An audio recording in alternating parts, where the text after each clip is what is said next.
Hello everyone, welcome to Genshin. Today let's talk about the banners on the 4.5 first half. First of all, I want to emphasize that this video is relatively subjective and judgy according to how playable and strong the characters are. So if you are a simp of a certain character or simply feeling uncomfortable watching this video, please don't demonstrate aggressive behaviors in the comment section. Let's provide a friendly environment for others. Thank you. Okay, let's get back to our topic. I will talk about the 5-star characters and the 4-star characters, and then the same thing about the weapons. I will also mention the mixed banner later. I don't want to spend too much time on Ito, an on-field Geo DPS, Claymore user, who requires Q to strengthen damage, are already giving this character a label that he's not suitable for elemental reactions and exploring the world except for farming woods, as you know. Plus, a lot of his strengths were separated on his constellations, or even his teammates' constellations, so I would say this character can be strong only if you would like to purchase his constellations and signature weapons with future opportunities of getting better characters. And let's talk about Cherry. Personally, I recognize her as a viable option for replacing Albedo in certain teams, but she is not worth it for you to spend primos and waste your pities. I agree she has the unique ability that allows you to switch characters in the air compared to other traditional characters, but you should consider whether you need that feature or if you are comfortable spending primos for just this feature. Shuri doesn't have any features to improve the Geo team's gaming experiences either, although she provides extra damage as a sub DPS and she summon dolls instead of making Geo construct can be destroyed easily like Albedo's. She still cannot solve the old issues of Geo teams that requires burst to start up, long on-field durations can break elemental shield effectively, etc. As a result, Cherry is optional for replacing Albedo, but she's not necessary for any teams. You should consider whether are you gonna miss Kazuha, Nuvolette, or even Farina, Arlecchino, etc. in the future to compensate for spending primos on Cherry's banner. 4-star characters in this banner are pretty straightforward.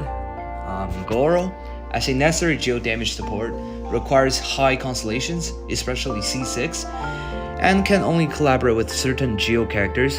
Undeniably, his function is just like Farzan to Nemo teams, it's necessary, and he is irreplaceable if you want to build a good Geo team. But pulling a banner for a 4-star character is a really unwise decision if you don't even need the 5-star character or their constellations. Plus the other two 4-star characters, Yunjin and Dori. Yunjin can be viable in certain teams just like how Cherry replacing Albedo, but Dori is a type of characters that might have potentials in the future, and when she can perform her potentials with a certain characters, it will be a surprise for everyone. In other words, not necessary for polling. Now let's talk about the banners, the weapon banners. An 88.2 crit damage sword and 88.2 crit damage claymore. Sounds pretty nice. So much crit damage. It's plenty of them. Sure, but do you really need it? I don't think so. First of all, Miracle Misagri enhances the wielder's normal attack by 16%, skill by 24%, and amount of defense. It's a pretty good choice for all sword DPS, but just like Cherry, it's not necessary, and it's replaceable by Mistsplitter, Primordial Jade Cutter, Light of Folder Incision, etc. Plus the other 5-star is a Claymore, so the risk factor of getting a Red Horn made the priority of Miracle Misagri even lower. So, I recommend you to save your primos until there's a better weapon banner. Red Horn Stone Thresher, pretty straightforward and old Claymore, gives extra defense and turns him into normal attack and skill damage. And the only 88.2% crit damage in the Claymore section made it standing out from the other Claymores. So if you can convince yourself that your Claymore DPS like Diluc, Navia, Deya needs crit damage desperately more than other stats, plus you have enough primos to get a Miracle Misagri, Skyward series weapon, and a Red Horn Stone Thresher, which means you lose 50-50, not 50-50, you lose 2 times to other objects. and you do not care about following characters or weapons, then it might be your choice regardless of the 4-star weapons that I would directly use them as enhanced materials.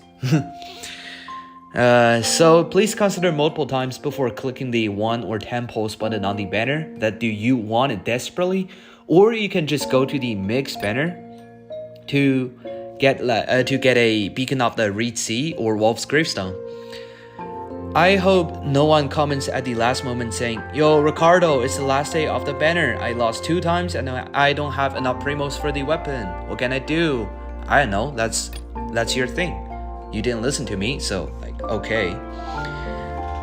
For the 4-star weapons, I don't want to spend too much time. I think it's pretty straightforward. If you have different opinions, please comment below and we can discuss. And as I mentioned before, I would directly use them as enhanced materials if I don't have enough ores.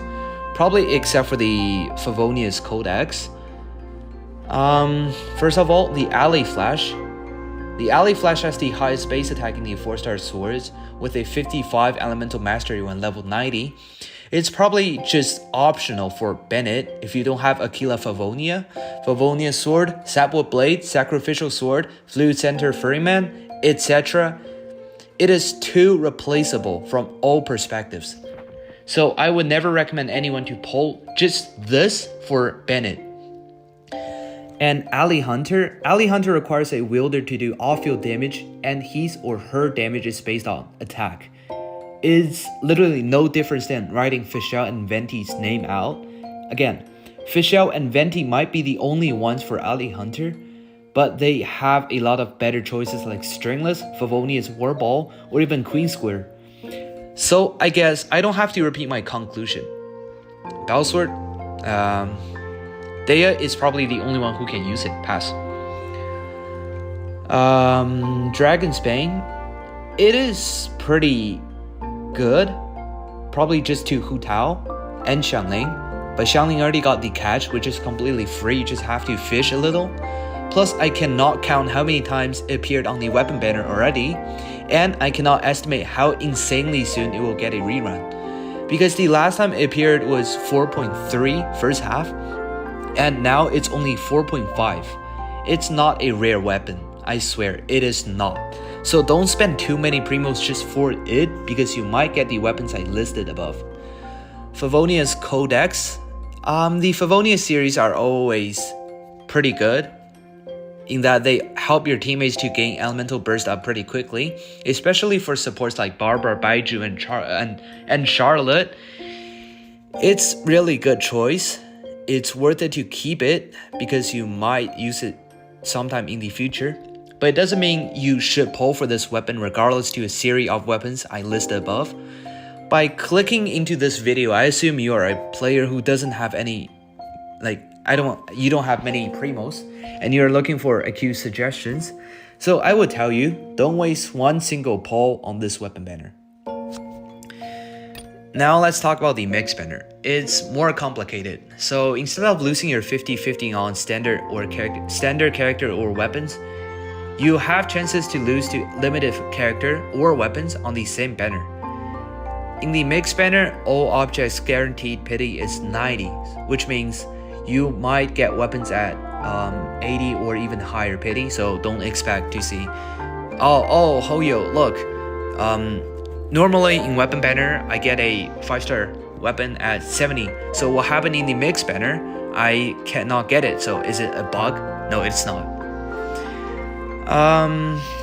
But there's a good thing that when you're pulling for the weapon, you don't lose 2 times, you only lose 1 time. And there are chances for you to lose to a limited 5-star, which might be more worth it than the normal banner. First of all, I don't recommend anyone to wish for the characters unless you're desperate to have a monster at limited 5-star like YOUUUUU, Klee, or Albedo. But the weapons, there are some viable choices I mentioned before. Like instead of pulling for the Redhorn Stone Thresher, you can wish for the Beacon of the Reed Sea. If I'm not wrong, that was Dea's weapon, Dea's signature, or Wolf's Gravestone. But again, I suggest you to consider multiple times before pulling for them. that are they gonna affect your following wishing plan? Do you have at least 160 pulls, which is a pity of 80 and losing one time to spend freely in case you don't get a weapon you like? Or are there gonna be other possible replacements for the weapon that are cheaper to obtain in the future? Another two weapons I want to mention are Hunter's Path and Lost Prayers to the Sacred Winds. First of all, is Hunter's Path good? Undeniably, yes. One bolt that almost all bolt DPS can use.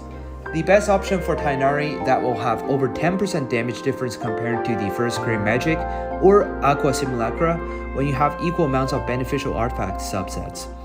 But do you want to spend 160 pulls just to increase the 10% damage for Tighnari that you also might have to change your existing builds because of the 44.1% crit rate? Hunter's Path is a rare and a good weapon, but just like many others, it is optional. Considering Neuvillette and Kazuha are coming right after, do you have enough primos to support your ideal wishing plan? And Lost Prayers, although it is pretty good, it is a good catalyst among all standard weapons. Think about it.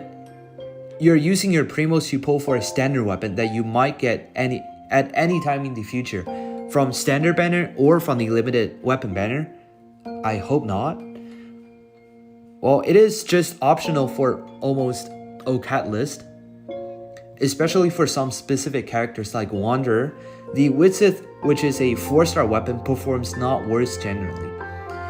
As I mentioned above, there are no specifically recommended characters or weapons in the first half of 4.5. I recognize that everything as optional, so if you're a beginner looking for a good character to help you exploring this world, or if you're a person struggling with teams for Spiral Abyss, or if you're a person with specific wishing plans, etc., I recommend you to skip this half and invest in the following characters, for example, Neuvillette, Kazuha, Farina, or other characters in the future.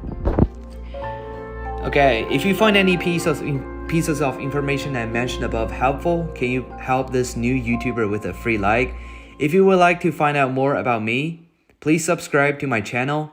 And if you would like to share your opinions or correct what I mentioned in the video, etc., please leave comments below in the comment section. I will reply to you as soon as possible. Thank you for your patience, and I will see you next time.